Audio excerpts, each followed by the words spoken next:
ఎందుకది ఐశ్వర్యము అంటే బాహ్యంలో కూడబెట్టుకోవడం, సంసారం చెయ్యడం, భార్య బిడ్డలు, ఏదో సంపాదన, ఇదంతా సామాన్య ధర్మం. ధర్మం కాదని శాస్త్రం చెప్పలేదు. గృహస్థాశ్రమంలో ప్రవేశించిన తరువాత తన భార్య, తన బిడ్డలు, తన సంసారం, వాళ్ళని జాగ్రత్తగా చూడడం, ధర్మబద్ధంగా 4 రూపాయలు సంపాదించడం, వాళ్ళ వృద్ధిలోకి రావాలని కోరుకోవడం, ఇవన్నీ కూడా గృహస్థాశ్రమానికి ధర్మాలే. కానీ విశేష ధర్మం ఒకటి ఉంటుంది. ఆ విశేష ధర్మాన్ని పాటించేటటువంటి వాళ్ళు సామాన్య ధర్మాన్ని అసలు మరిచిపోతారు. దాని గురించి అంటే వాళ్ళకి భార్య గురించి కానీ బిడ్డల గురించి కానీ స్పృహ ఉండదు. మరి స్పృహ ఎంతసేపు భగవత్ కైంకర్యమే. అటువంటి స్థితికి చేరిపోయినటువంటి మహాపురుషులు వాళ్ళ నిత్య కర్మలు ఈడేరుస్తారా అన్నది కూడా అనుమానమే. మనకి కర్మలు 2 రకాలు ఉంటాయి, నిత్య కర్మలు, నైమిత్తిక కర్మలు అని.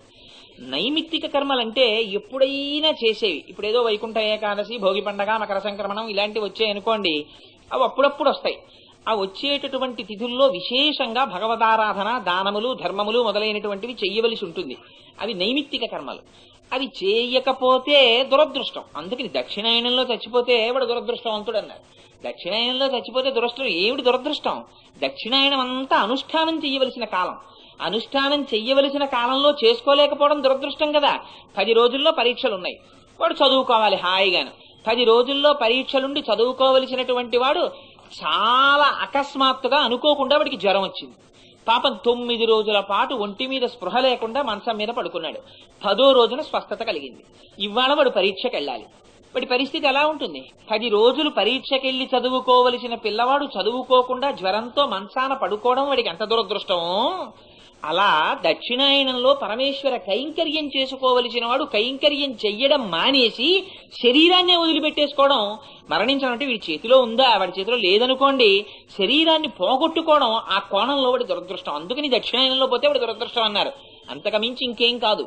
మహాపురుషుడైన వాడు, జ్ఞాని అయిన వాడు ఎప్పుడు పోయినా ఒకటే వాడికి. అందుచేత ఇక్కడ ఉన్న ఐశ్వర్యం ఆ నిత్య కర్మలు మానకూడదు. నైమిత్తిక కర్మలని ఒకవేళ ఏ మకర సంక్రమణ అన్నాడో దానం చెయ్యకపోయినా, ధర్మం చెయ్యకపోయినా వాడికి వచ్చినటువంటి బంగారు అవకాశాన్ని వాడు విడిచిపెట్టుకున్నవాడు. కానీ నిత్య కర్మలని కొన్ని ఉంటాయి. యజ్ఞోపవీతం మెడలో ఉన్న వాళ్ళందరూ సంధ్యావందనం చెయ్యాలి. సంధ్యావందనం మానేస్తానండి ఇవాళ ఒక్కరోజును, ఏడో పెద్ద చెయ్యాలని లేదు, నాకు ఆఫీసులో చాలా అర్జెంట్ వర్క్ ఉంది, అందుకని నువ్వు దీపం పెట్టేవే అని వెళ్ళిపోతే, దీపం పెట్టమని భార్యకి చెప్పడం తప్పు కాదు. తను దీపము పెట్టకుండా వెళ్ళడం అంత చాలా ముఖ్యమైన పని మీద వెడుతుంటే ఒకవేళ వెళ్ళినా కొంతవరకు క్షంతవ్యం.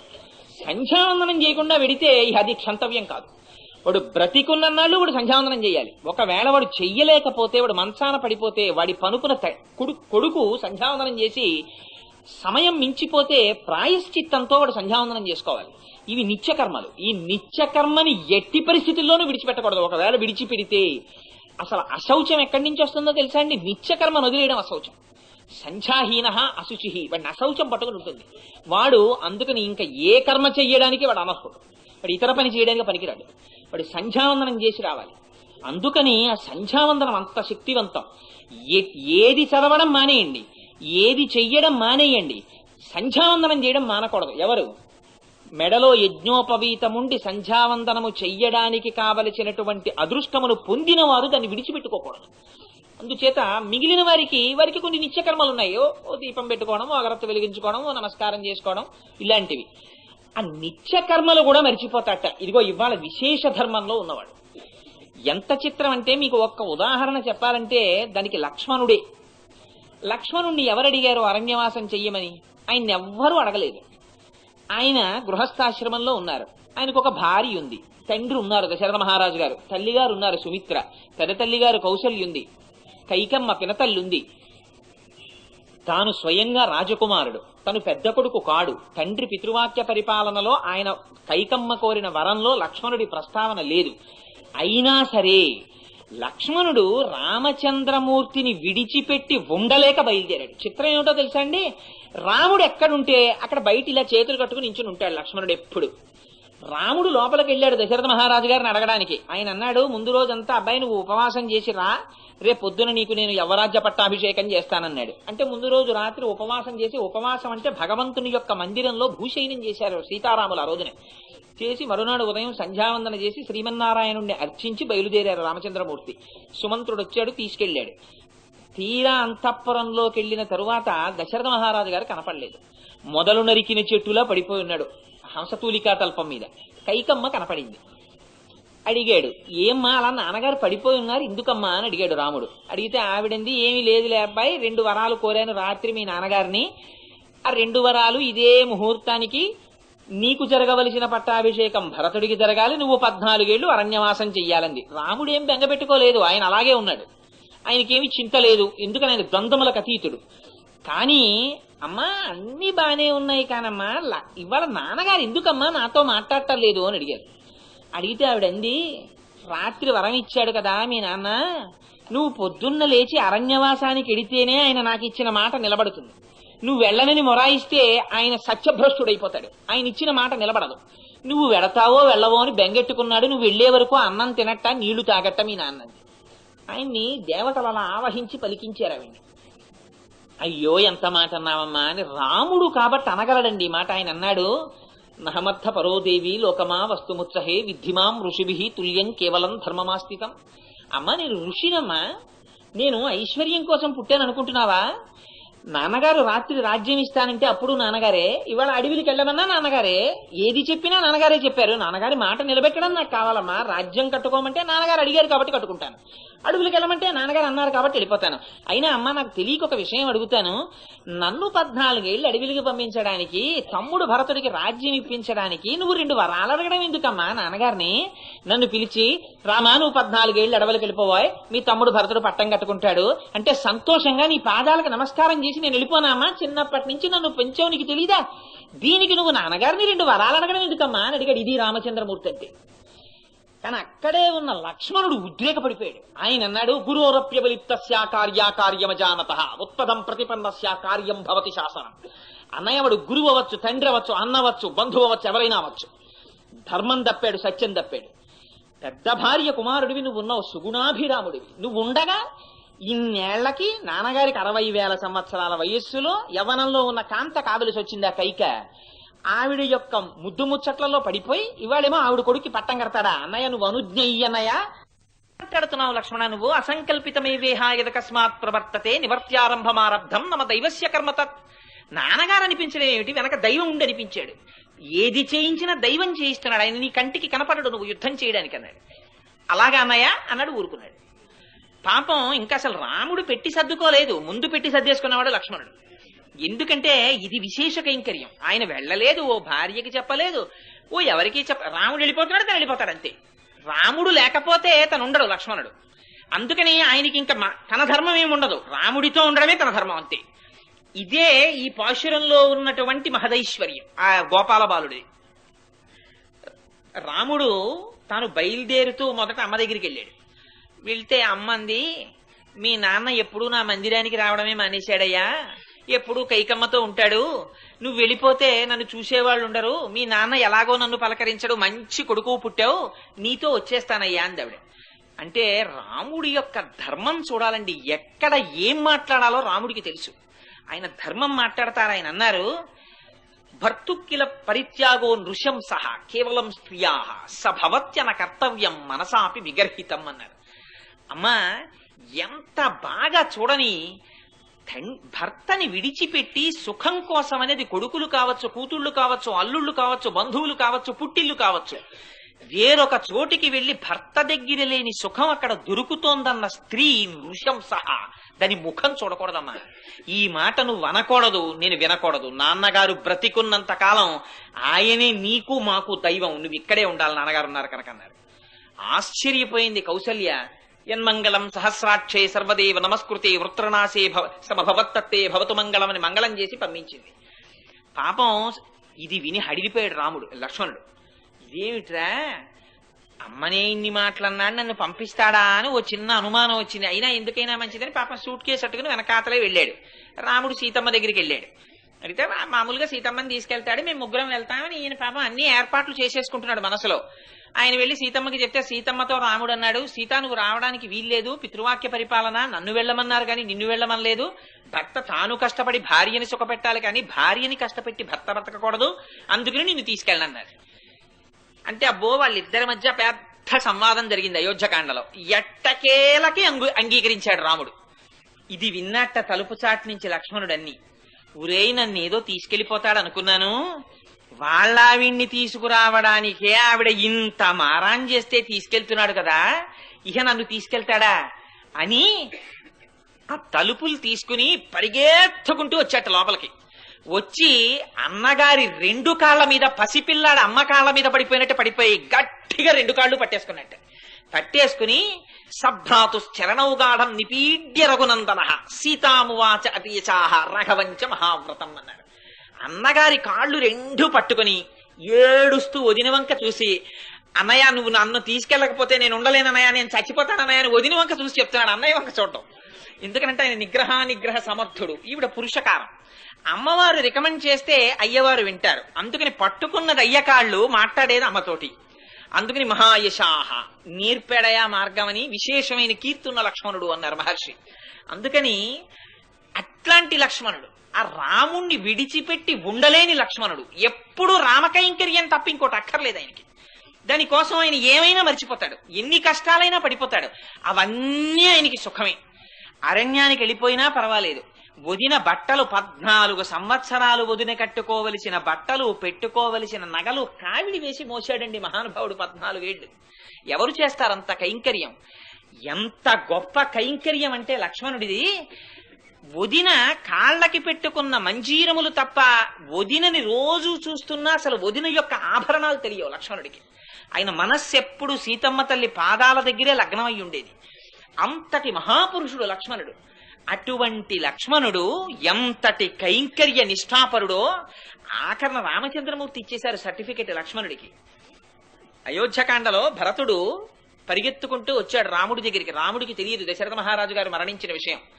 వచ్చి రాముడు ఎదురెళ్ళాడు భరతుడికి. ఎదురెడితే భరతుడు అన్నాడు, అన్నయ్య నీకు తెలియదు, నాన్నగారు శరీరం విడిచిపెట్టేశారు అన్నయ్య అన్నాడు. ఈ మాట విని పాపం వలవల ఏడుస్తూ రాముడు గబగబా పర్ణశాలలోకి వెళ్లి సీతాలక్ష్మణులు ఇద్దరినీ చూసి అన్నాడు. అప్పటికి రాముడు లక్ష్మణుడు సీతా పర్ణశాలలో ఉన్నారు. భరతుడు వాళ్ళు పరిగెత్తుకొచ్చారు మళ్ళీ వెనక్కి తీసుకెడదామని. తెలియదు రాముడికి దశరథ మహారాజు గారు పోయిన విషయం. అన్నాడు, సీతామృతస్తేశ్వశుర పితాహీనోసి లక్ష్మణ. సీత నీకు మామగారు చనిపోయారు, లక్ష్మణ నీకు నాన్నగారు చచ్చిపోయారు అన్నాడు.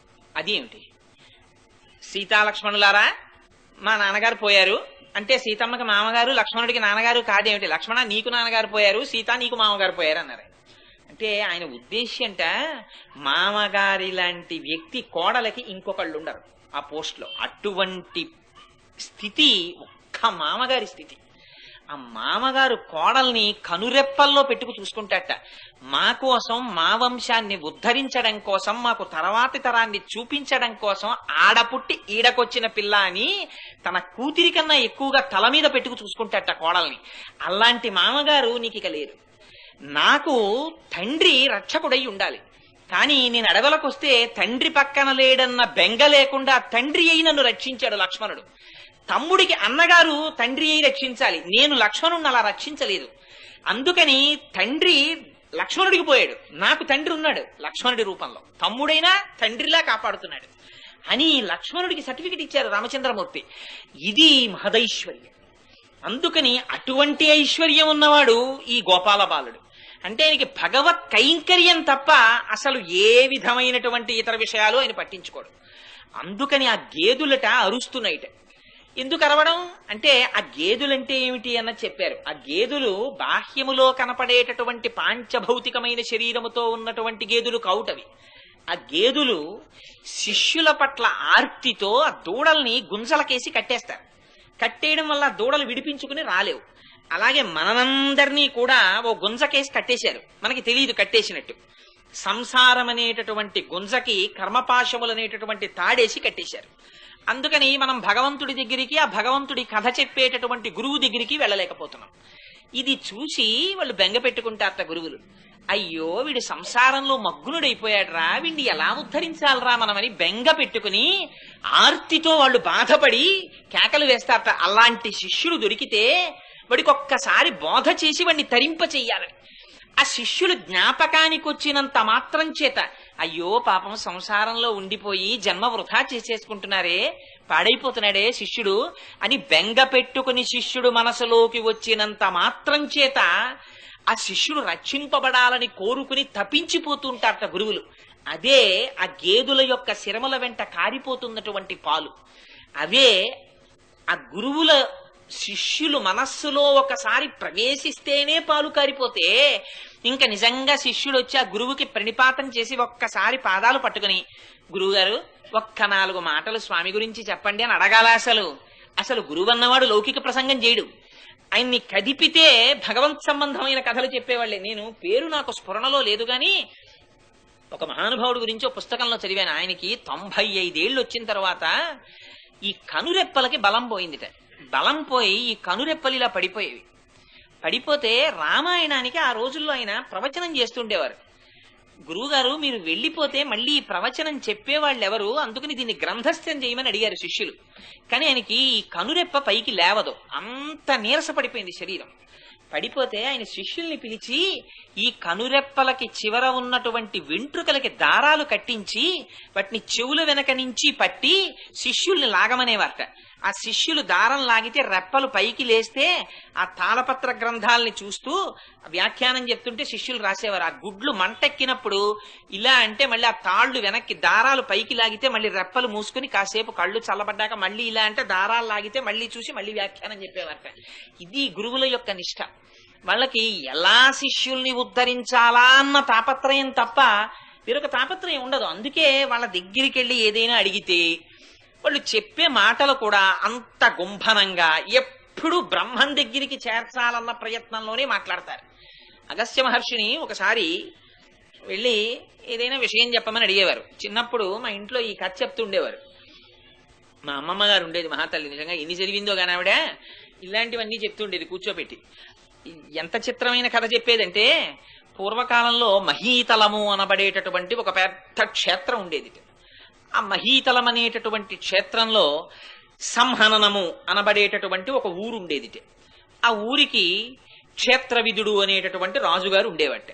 ఆ రాజుగారిని రాజు చేసింది పరమేశ్వరుడు. ఒరే నీకు రాచరికం ఇస్తున్నాను రా కొన్నాళ్ళు అంటే, అయ్యా నేను ఈ రాచరికం చేస్తూ ఈ పట్టణానికి రాజుగా ఉండి మిమ్మల్ని కొలుచుకుంటానండి, అందుకని రాచరికం తీసుకుంటానని ప్రతిజ్ఞ చేసి వేదవిదుడు రాజ్యాన్ని చేపట్టి రాజ్యపాలన మొదలుపెట్టాడు. మతి అనేటటువంటి ఒక మహామంత్రిని నియమించుకున్నట్టు. కానీ ఈయన దగ్గర ఎల్లైనా ప్రాపకం సంపాదించాలని ప్రయత్నం చేసేటటువంటి ఒక దౌర్భాగ్యుడు ఉండేవాడు. వాడి పేరు సంకల్పుడు. వాడు మతి అనే మంత్రి పక్కనున్నంతసేపు రాజు దగ్గరికి వెళ్ళడం కుదరదు. ఎప్పుడైనా ఈ మంత్రి పక్కకెడితే సంకల్పుడు వస్తుండేవాడు. వచ్చి రాజుని భ్రష్ట మార్గంలోకి తిప్పుతూ ఉండేవాడు. ఒకసారి మతికి ఆరోగ్యం బాగులేక, మహాప్రభు నేను ఒక 5-6 రోజులు సెలవు పెడుతున్నానండి, నేను రాను పదవికి అని చెప్పి ఆయన ఇంటికి వెళ్ళి పడుకున్నాడు. ఇదే సందు దొరికిందని సంకల్పుడు రాజు దగ్గరికి వచ్చాడు. వచ్చి, మహారాజా అరణ్యంలో 6 అన్నదమ్ములు ఉన్నారండి, వాళ్ళ పేర్లు కామ క్రోధ లోభ మద మోహ మాత్సర్యములు. వాళ్ళకో చెల్లెలుంది, దాని పేరు రుచి. ఎంత అందంగా ఉంటుందో, మీరొక్కసారి ఆ సంసారం అనే అడవిలోకి వచ్చి ఆ రుచి అనేటటువంటి స్త్రీని చేపట్టారా, ఈ రాజ్యం ఎందుకు పనికొస్తుంది రాజా, రండి నాతోటి, మళ్ళీ మతి అనే రాజు వస్తే మిమ్మల్ని రానివాడు అడవికి అన్నాడు. అయితే పదమని సంకల్పుడితో బయలుదేరాడు అడవికి. వెళ్ళి ఆ రుచి అనేటటువంటి స్త్రీని చేపట్టి సంతోషంగా కాలం గడుపుతున్నట్ట. ఈలోగా దుర్వ్యాధులు అనేటటువంటి పేరు కలిగిన ఒక పెద్ద పులి ఓ సింహం తరుముకొచ్చే రాజుని. తరుముకొస్తే రాజు అమ్మో పులి సింహం వస్తున్నాయని పరిగెడుతున్నాడు. ఆ పరిగెడుతుంటే భార్య రుచింది, నువ్వు ఎక్కడికి పోతావు, నన్ను విడిచిపెట్టి, వీల్లేదని ఎగిరి ఆయన పీక పట్టుకుంది. ఆ రుచిని పాపం మోస్తూ పరిగెడుతున్నాడు. పరిగెడుతూ ఎక్కడ దాక్కుందాం అని పరిగెడుతుంటే రుచి మెడ పట్టుకోగానే పచ్చగడ్డి మొలిచినటువంటి పడింది. అది పచ్చగడ్డి అనుకుని ఆ పచ్చగడ్డిలోకి వెళ్ళాడు. అది పెద్ద నుయ్యి, గృహం అనేటటువంటి నూతిలో పడ్డాడు. పడేటప్పటికీ బయటికి ఎలా వద్దామా అని ఆలోచించాట. బయటికి ఎలా వద్దామా అని ఆలోచిస్తే అక్కడే పూర్వ ఋషులు చెప్పినటువంటి భగవత్కథ అనేటటువంటి ఒక పెద్ద చెట్టు ఉంది. ఆ చెట్టు నుంచి ఒక తీగ ఒకటి వచ్చింది, దాని పేరు స్మృతి. ఆ తీగ నూతులోకి ఉంది. అమ్మయ్య, ఈ తీగని పట్టుకుని పైకి ఎక్కేస్తానని చెప్పి ఆ స్మృతి అన్న తీగని పట్టుకుని పైకి ఎక్కుతున్నాడు. ఎక్కుతుంటే నువ్వు ఒక్కడివి ఎక్కడికి ఎక్కెళ్ళిపోతావు, నేను వస్తానని మళ్ళీ రుచి మెడ పట్టుకుంది. ఆ రుచి మెడ పట్టుకోగానే వెంటనే అందులో ఆ అహంకారము మమకారము అనేటటువంటి 2 చిట్టులుకలు వచ్చి ఆ తీగని కొరికేస్తే రాజు మళ్ళీ వెనక్కి పడిపోయాడు. పడిపోతూ పడిపోతూ నాకు ఇన్ని కష్టాలన్నీ సంకల్పుణ్ణి నమ్మడం వల్ల వచ్చాయి, మతి మాట నమ్ముంటే ఎంత బాగుండేవాడినో అని మంత్రి మతి ఎక్కడున్నావురా అనో పెద్ద కేకేశాడు. అయ్యో రాజుగారు అరుస్తున్నారని మతి గబుక్కుని వచ్చాడు. వచ్చి మహారాజా మహారాజా బెంగ పెట్టుకోకండి, ఇదిగో భక్తి అనే పెద్ద తాడు వేస్తున్నాను, ఇప్పుడు నేను మీకు భగవద్గుణములు అనేటటువంటి ఓదార్పు చెప్తాను, మీరు బెంగ పెట్టుకోకుండా ఆ ఓదార్పు వచనాలు వింటూ ఈ భక్తి అనే తాడు పట్టుకుని పైకెక్కేయండి అన్నాడు. ఆ తాడు పట్టుకుని పైకెక్కేశాడు. ఊరే నన్ను రుచి వదలటం లేదురా, అడవిలోకి ఎడితే దీని అన్నదమ్ములు ఉన్నారు, ఎలాగరా మళ్ళీ నేను రావడం అన్నాడు. మహారాజా మీరు రాజ్యం చేపట్టేటప్పుడు భగవత్ కైంకర్యానికి చేపడతానని మాట ఇచ్చి తప్పారు, అడవిలోకి సంకల్పుడి మాట వల్ల వచ్చారు, అందుకు నిన్ని కష్టాలు వచ్చాయి. మీరొక్కసారి తిరుపతి వెళ్ళి మళ్ళీ అక్కడ స్వామిని దర్శనం చెయ్యండి, చేస్తే ఇవన్నీ పోతాయి రాజా అన్నాడు. ఆయన తిరుపతి వెళ్ళి స్వామివారి దర్శనం చేశాట, ఇవన్నీ పోయి హాయిగా వెళ్ళి ఆ సంహనుడు రాజ్యం చేశాడు రా. ఇది కథ అనేది మా అమ్మమ్మ. ఏదో వినేవాళ్ళం అనుకోండి, ఈ కథ అంతా విని కొన్నాళ్ళు అయితే విన్నాం కానీ వెర్రివాళ్ళలాగా ఏమిటమ్మమ్మ ఈ కథ అని అడిగాం ఓ రోజున. అడిగితే ఆవిడ చెప్పేసింది, ఒరే ఇది మహీక్షేత్రము అంటే ఈ సమస్త భూమండలం రా, మహీసారం అంటే అందులోనే సంహననము అంటే ఎప్పుడూ చచ్చిపోవడానికి సిద్ధంగా ఉండేది శరీరం, ఇది ఎప్పుడు పోతుందో తెలియదు. ఈ సంహననం అనేటటువంటి క్షేత్రంలో ఈ పట్టణానికి క్షేత్రవిధుడు అనేటటువంటి రాజు వచ్చాడు. అంటే లోపల ప్రవేశించిన జీవుడు వీడు భగవత్ కైంకర్యం చేస్తానని ప్రతిజ్ఞ చేసి ఇందులోకి వచ్చాడు. ఇందులోకి వచ్చిన వాడికి మతి పక్కనున్నంత కాలం భగవత్ కైంకర్యానికి దీన్ని ఉపయోగిస్తాడు. ఒక్కనాడు మతి గతి తప్పింది, సంకల్పుడు వచ్చాడు, అంటే సంకల్పాలు పుట్టాయి, అది అరణ్యంలోకి తీసుకెళ్ళింది, సంసారంలోకి. ఆ రుచి అనేటటువంటి భార్యని మరిగాడు. రుచిని ఎప్పుడైతే మరిగాడో విషయభోగాల వెంట పరిగెత్తాడు. దాని వెంట కామక్రోధ లోభ మదమోహమాత్సర్యాలు 6 అన్నదమ్ములు, ఈ భావమరుదులు కాబట్టి వెంటబడ్డారు. పరిగెత్తిన వాడిని 2 పులి సింహం దుర్వ్యాధులు వచ్చాయి, శరీరానికి రోగం వచ్చింది. రోగం తప్పుకోవడానికి పరిగెత్తేటప్పటికి రుచి మళ్లీ మెడబట్టుకుంది. ఎక్కడ భగవంతుడి దగ్గరికి వెళ్ళవలసిన వాడు నీపాద తులసిదళము రోగముల కౌషధము అది మరిచిపోయాడు. మరిచిపోయి పచ్చగడ్డిని చూసి మళ్లీ నూతిలో పడ్డాడు. అంటే తన వాళ్ళు రక్షకురనుకుని మళ్లీ గృహం అనే నూతిలోకి పడిపోయాడు. కానీ స్మృతోసారి కలిగింది, ఏమో నేను ఏదో తప్పు చేస్తున్నానేమోనో తీగ దొరికింది. ఆ తీగ భగవత్కథ అనే చెట్టుని పట్టుకుని వచ్చిన స్మృతి. కానీ స్మృతిని పట్టుకుని ఎక్కుతుంటే రుచి మళ్లీ మెడపట్టుకుంది. పట్టుకునేటప్పటికి అహంకార మమకారాలనే ఎలకలు తీగ కొలికేశాయి. మళ్లీ నూతిలో పడుతున్నాడు. కానీ మతి గుర్తొచ్చి పిలిచాడు, మళ్లీ మతి వచ్చింది. మతి ఎప్పుడు భగవత్కథ అనేటటువంటి మంచి మాటలు చెప్తూ నువ్వేం బెంగ పెట్టుకోకురా, ఇన్నాళ్లు వృధా అయిపోయినా భగవంతుడు నిన్ను బ్రోచడానికి సిద్ధంగా ఉన్నాడు, నమస్కారం చేయరా అని అనునయ వాక్యాలు పలుకుతాడురా గురువు. అందుకని ఆ గురువు రూపంలో మతి ఉన్నాడు కనుక భక్తి అనే తాటిని అందించి అనునయ వాక్యాలనేటటువంటి మంచి మాటలు చెప్తూ మళ్లీ పైకెక్కించాడు. వీళ్ళందరూ ఎలా పోతారా అని అడిగాడు. తిరుపతి వెళ్లి వెంకటాచలపతిని గుర్తు చేసుకుని మళ్లీ నమస్కారం చేయి, ఇన్నాళ్లు నిన్ను పట్టుకున్న సంసారం ఎంత గోప్యంగా పట్టుకుందో అంత గోప్యంగా పోయి మళ్లీ రాజు అవుతావు, అంటే మళ్లీ ఈ శరీరంలో ఎందుకు వచ్చావో గుర్తొస్తుందన్నాడు. తిరుపతి వెళ్లి మళ్లీ పొందాడురా. రాజప్పుడు సుఖంగా ఉన్నాడని. మీ బ్రతుకు బండి ముందు ముందు జాగ్రత్తగా నడవడానికి ఈ కథ ఇన్ని మాటలు చెప్పాను రా అనేది ఆవిడ. నిజంగా అంటే చూడండి, పెద్దలు నోరు విప్పి మాట్లాడినా ఒక మాట చెప్పినా వాళ్ళ ఈ కథ ఎక్కడితో తెలుసా అండి, అగస్త్య మహర్షి చెప్పారు అంటారు. ఈ కథ చెప్పడంలో దేని గురించి అంటే వాళ్ళ ప్రయత్నం ఎప్పుడు సంసారమగ్నులైపోయినటువంటి వాళ్ళని ఉద్ధరించి మళ్ళీ భగవంతుని వైపుకి తిప్పడానికి. దానికోసం లేకపోతే వేదం ఒకటి ఉంది, రాజశాసనం, భగవంతుని యొక్క ఉచ్ఛ్వాస నిశ్వాసలవి. అది విన్నారు మహర్షులు. విన్నవాళ్ళు వాళ్ళు అనుభవించి ఊరుకోవచ్చు కదా. వాళ్ళకి ఎందుకు బయటికి వచ్చి మనందరికీ మళ్ళీ ఆ మంత్రాలన్నీ చెప్పవలసిన అవసరం వాళ్ళకేమిటి? అయ్యో మాతో వెళ్ళిపోకూడదు, ఇది భవిష్యత్ తరాలకు అందరికీ అందాలనేటటువంటి కృపతో వాళ్ళు వేదం చెప్పారు. మళ్ళీ వచ్చి ఆ వేదం వీళ్ళు చదువుకోవట్లేదురా, అసలే కలియుగంలో అల్పాయుర్దాయం, వీళ్ళొక్క వేద శాఖే చదవట్లేదు, వీళ్ళకి ఎలా వస్తుందని మహర్షులు మళ్ళీ పురాణాలను ఇచ్చారు. ఈ పురాణాలన్నీ కథలు రకరకాల పాత్రల పేర్లు పెట్టి చెప్తాయి, కానీ ఆంతరమైన రహస్యం మళ్ళీ భగవత్కథే. ఈ పురాణం మిత్రవాక్యంలా ఉంటుంది. స్నేహితుడి మాట ఒక్కొక్కసారి మిత్రుడు చెప్పిన మాట కూడా మనకి ఎక్కదు మనస్సులోకి. ఏమిటో వాడు అస్తమానం నాకు మంచి చెప్తున్నాడు అనుకుని నన్ను తినేస్తున్నాడంటాడు. అందుకని కావ్యాలు వచ్చాయి, వాల్మీకి మహర్షి ఇచ్చారు. కావ్యం ఏం చేస్తుంది, ప్రియురాలు మాట్లాడినట్టు మాట్లాడుతుంది. అందుకని ఆ మాట తొందరగా తలకెక్కుతుంది. అందుకని రామాయణం ప్రియురాలు ప్రియుడితో మాట్లాడినంత అనునయంగా కావ్య భాషలో మాట్లాడుతుంది. ఇవన్నీ వ్యాస మహర్షి అష్టాదశ పురాణాలిచ్చి, బ్రహ్మసూత్రాలిచ్చి, వ్యాఖ్యానాలిచ్చి ఇవన్నీ చెయ్యవలసిన అవసరం వేదవ్యాసుడికి ఏమిటి? రామాయణం చెప్పవలసినటువంటి అవసరం వాల్మీకి మహర్షికి ఏమిటి? ఇవన్నీ ఆదిశంకరాచార్యుల వారికి అన్ని స్తోత్రాలు చెయ్యవలసిన అవసరం ఆయనకి ఏమిటి? పశుమాం సర్వజ్ఞ ప్రజిత కృపయా పలయ విభో అని శంకరులు అనాలా? ఆయన స్థాయికి అవసరం అది. మన్ను ఉద్ధరించడానికి శంకర భగవత్పాదులు అన్నారు. రామానుజాచార్యుల వారు విశిష్టాద్వైతం చెప్పవలసిన అవసరం ఆయనకి ఏమిటి? ఆయన కేవలంగా ఒక పశువు స్థాయిలో ఉన్నవారా? ఉండి మహాత్ములు చెప్పుకోలేదు, మన్ని ఉద్ధరించడానికి వాళ్ళు చెప్పుకున్నారు ఆ మాటలు.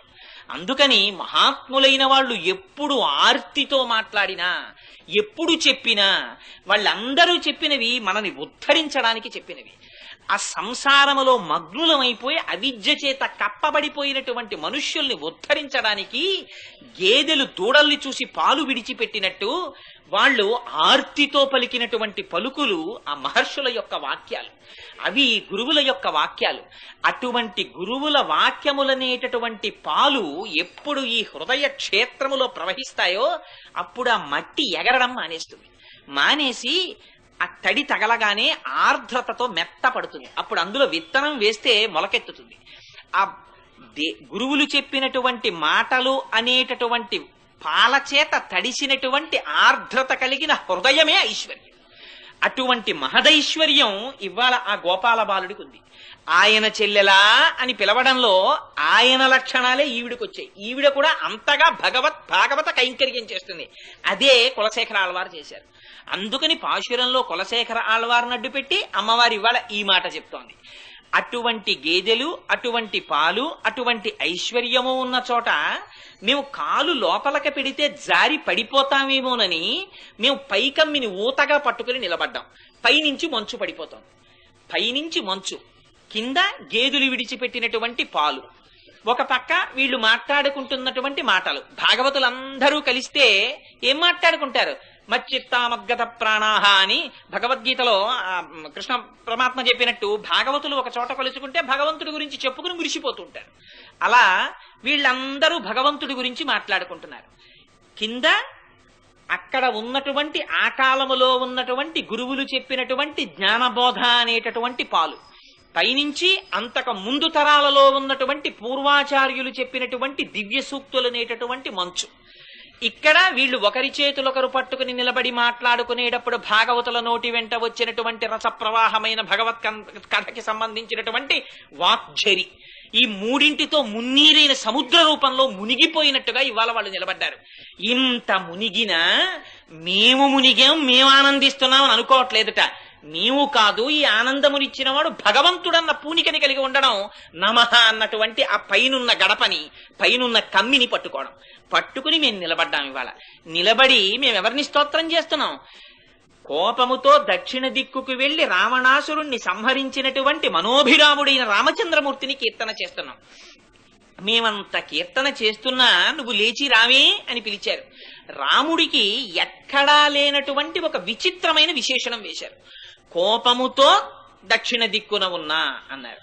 దక్షిణ దిక్కున ఉన్నటువంటి రావణాసురుణ్ణి సంహరించడానికి రామచంద్రమూర్తి కోపంతో వెళ్ళడం ఏమిటి అంటే, రామచంద్రమూర్తి కథ రాయడానికి ముందే ఆ వాల్మీకి మహర్షి కొన్ని గుణాలు అడిగారు నారదుణ్ణి. ఆ రాముడికి ఈ కాలంలో రాముడి పేరు కూడా అసలు వాల్మీకి మహర్షి ప్రస్తావించలేదు. ప్రస్తావించకుండా 16 గుణములు అడిగారు. అడిగి ఇటువంటి 16 గుణములు కలిగినటువంటి వారు ఈ కాలములో ఇప్పుడు ఎవరున్నారు అని అడిగారు. అడిగితే ఆనాడు నారదుడు చెప్పారు, ఇప్పుడే ఇక్కడే ఈ 16 గుణములతో రామచంద్రమూర్తి ఉన్నారని. అవే పరిపూర్ణమైనటువంటి భగవద్గుణములు. నరుడై భగవానుడయ్యాడైన. అందుకని రామచంద్రమూర్తి యొక్క కథని రామాయణంగా తీసుకొచ్చారు. అందులో ఆ అడిగినటువంటి 16 గుణాల్లో ఒక చిత్రమైనటువంటి గుణం అడిగారు. అది తనంత తాను కోపమును తెచ్చిపెట్టుకోగలిగినటువంటి వాడు, కోపమునకు వశుడు కానివాడు, లేదా ఎవరు కోపము తెచ్చిపెట్టుకున్నంత మాత్రము చేత దేవతలందరూ గడగడలాడిపోతారో, ఆయనకి రాదు కోపం, కానీ తెచ్చిపెట్టుకున్నట్టుగా నటిస్తాడు, కోపం వచ్చినట్టు నటిస్తాడు. అలా కోపం తెచ్చి పెట్టుకున్నట్టు నటించినంత మాత్రం చేత దేవతలు గడగడలాడిపోతారట. అంతటి మహాపురుషుడు ఎవరు అని అడిగారు. జాత రోషస్య సంయుగే అని అడిగితే ఆనాడు రామచంద్రమూర్తి యొక్క పేరు ప్రస్తావన చేసి చెప్పారు.